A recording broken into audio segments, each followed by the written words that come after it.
As leaders, we know that we should be open and transparent, but we don't always understand why or how to do it. So in this episode, we're going to talk about authenticity, vulnerability, and transparency. As a leader, we're calling it Keeping It Real. This is the Craig Groeschel Leadership Podcast. Well, I'm honored to have you back for another episode of the Craig Groeschel Leadership Podcast, where we're so passionate about building leaders because we know that when the leader gets better, everyone gets better.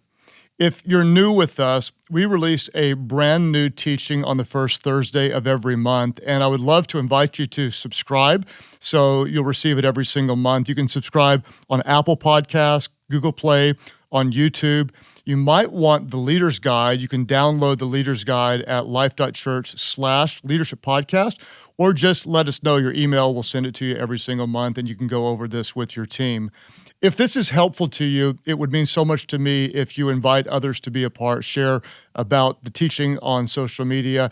And if you haven't rated or reviewed this wherever you listen or watch, that would mean a lot to me. It helps increase the visibility. This month, we have a bonus episode. So 2 weeks from today, we're going to release an interview that I did with Horst Schulze. He's the co-founder of the Ritz-Carlton. It's an amazing and fascinating interview about how he serves people with excellence and all about customer service. I know it will be really helpful to so many of you. What I want to do today is answer a couple of your questions, and then we'll dive into new content. Thank you for those of you that asked questions. Tyler, you asked a good one. You asked the question, what is the best way to unify a team? If we've got a team of people we're leading and there's some division, they're not moving in the same direction, how do we unify them? Well, Tyler, the two most unifying forces on earth are a common vision or a common enemy. A common vision or a common enemy. To unify a team, what we want is we want our team waking up every day with the same purpose, the same mission, the same vision. If you've ever done kind of what I call those cheesy team building activities where you do a trust fall or you climb the mountain or you go ride go-karts or whatever, the reason that these events are often effective is because everyone is working toward a common goal. They're doing the same thing. That's what a common vision does, is it unites us. The same is true for a common enemy. For example, hopefully that you would agree that war is horrible. War is always brutal, but what can war do? War can unite a country that was otherwise divided, and the reason is because everyone now has a common enemy. If your team isn't united, my guess is the purpose isn't clear. Let me say it again. If your team is not united, chances are really high that the purpose isn't clear. It's amazing how quickly a team will unite when you know what you're fighting for or when you know what you're fighting against. Let's deal with Megan's question. Megan asked this: how do you drive consistency in process and culture with people spread across various locations? In addition, what principles remain the same and are different when dealing with remote teams? Megan, that's a helpful question. I know a lot of people deal with this. The first thing we want to do whenever we're leading people that are not physically present is we want to make sure we're creating the right culture. Why? Healthy cultures never happen by accident. We have to create what we want to see. What is the culture? Well, the culture is always a combination of what you've tolerated or created. It's always some combination of that. If you don't like your culture, stop tolerating and start creating. You want to create a healthy culture. It never happens by accident. To create the culture, what we're going to do is we're going to consistently drive the values. Why? Because what we value determines what we do. We want the values to help course correct when people start behaving in inappropriate or countercultural ways. We want the culture to be healthy, and that way it fights off any type of sickness. If your culture is healthy and strong, what it does is it corrects those who behave in ways that would not be helpful or moving the mission forward. The second thing that you want to think about is the balance between flexibility and control. When you think about people in different locations, you want to think about what things are you willing to bend on, where are you willing to be flexible, and what are the things that there's no negotiating whatsoever you're going to control and make sure the outcome is exactly as you want it to be. In some areas, you'll be flexible. You'll allow for individual expression or creativity. In other areas, you demand everyone do exactly what you want, the way you want, when you want it. For example, if you own a chicken restaurant, there's no flexibility. No one is allowed to sell hamburgers. That's something that you are going to make sure is exactly as you want it. Now, if you're earlier in the process of going to multiple sites, locations, stores, branches, whatever, you'll probably want to lean a little bit more toward control in the early season. You want to say, this is really how we want things. Then over time, you can experiment where you want to be flexible. Now, this is very important. Too much flexibility, and you'll lose focus. People won't be working toward the mission. You'll lose the big wins. Too much control, and over time, your team will think like managers and not like leaders. That's why you want to be very, very careful. Where are we going to be flexible and where are we going to have complete control? When we're in multiple locations, let me tell you what matters. Communication matters. Clarity matters. Culture matters. Systems matter. Accountability matters. Honestly, it's really, really hard work, but the work is worth it. You can do so much more when you empower people to do great things in different locations. Let's dive into new content today. I'm really excited about this. At the end of almost every episode, I always close with a statement that some people really like, other people tend to push back and kind of argue about. I say something along the lines of this. You don't have to know it all. You don't have to be perfect as a leader. Take some of the pressure off yourself. And then I always say that people would rather follow a leader who's always real than one who is always right. We've had many of you write in and ask the question, okay, I want to be real as a leader, but how real should I be? How much should I share? How transparent should I be as a leader? So this episode we're calling Keeping It Real. Let's talk about authenticity, transparency, and vulnerability in leadership. In my experience, there's usually one of two extremes. One side says, we've got to be open about everything. We've got to share every single detail. Without absolute transparency, we can't really be a team. There's another extreme that often says this, man, if I'm transparent, if I'm vulnerable, I'll lose authority, I'll lose credibility. I've worked hard to earn this respect. I'll appear more common. I'll lose some of my power. I'll lose some of my influence. I can't be transparent. I want to just say this. It is impossible to overstate how important appropriate transparency is in leadership. It's also vastly misunderstood how to be transparent, when to be transparent, and why transparency matters.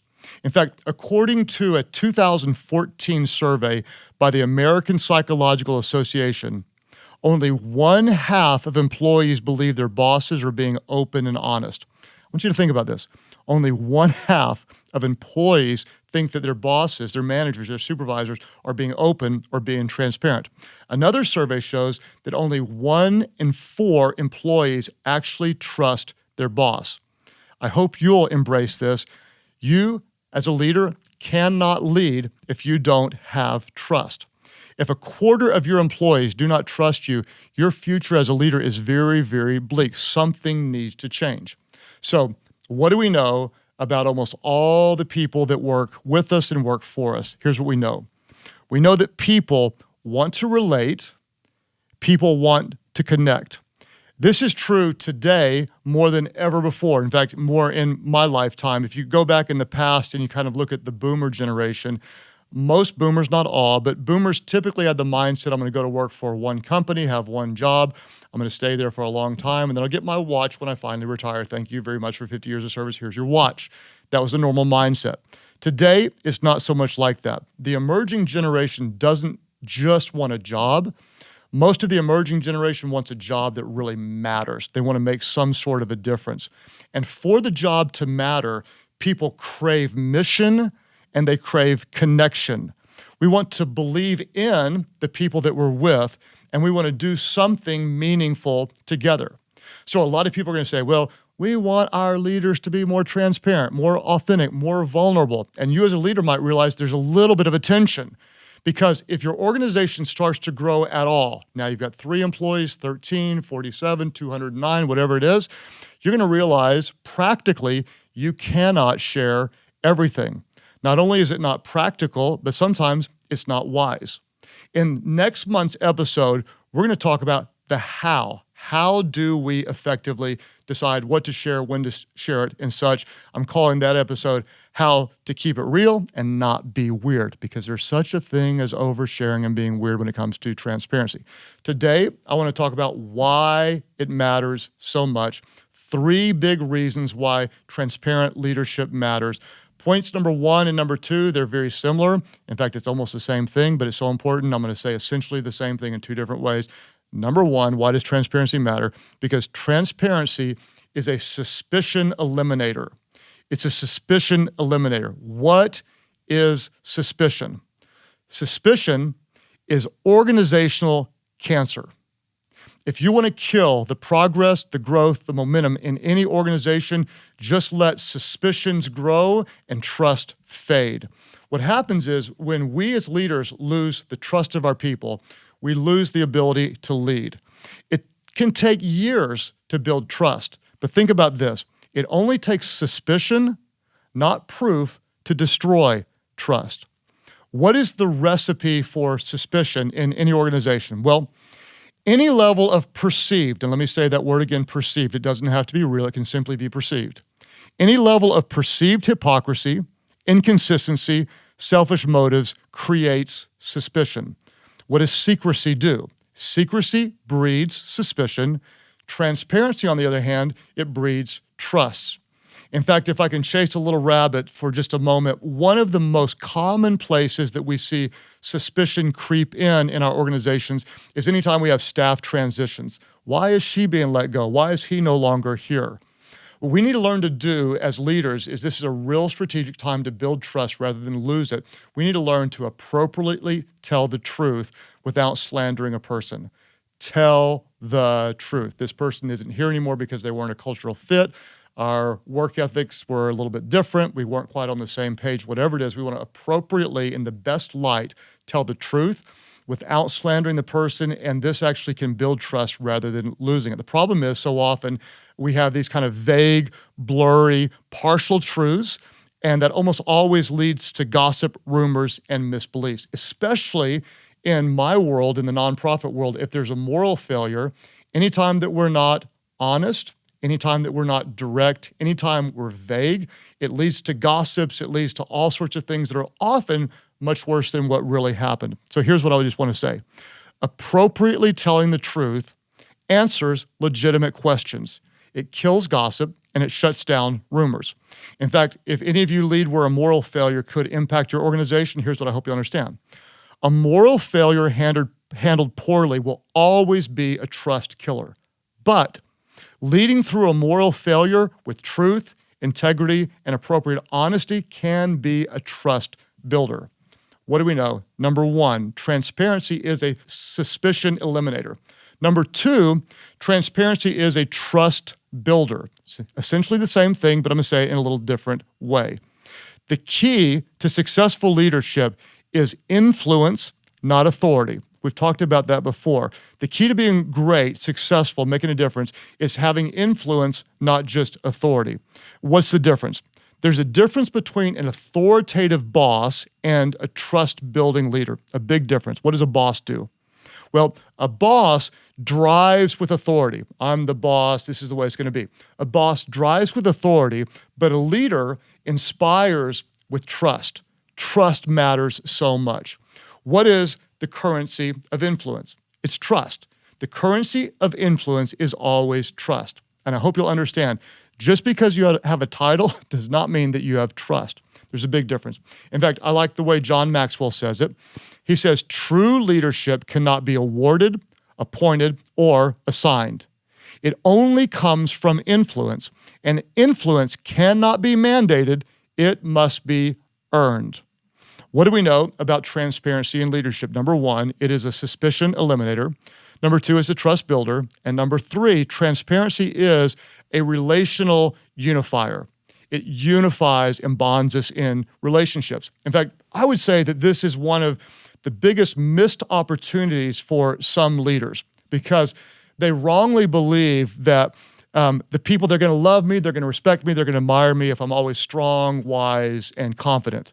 What I want you to understand is this, that they're going to love you, respect you, and follow you more if you're not just an authority figure, but if you're a regular, everyday person. In fact, I've said it so many times, I hope you don't get tired of hearing it, but it's so true.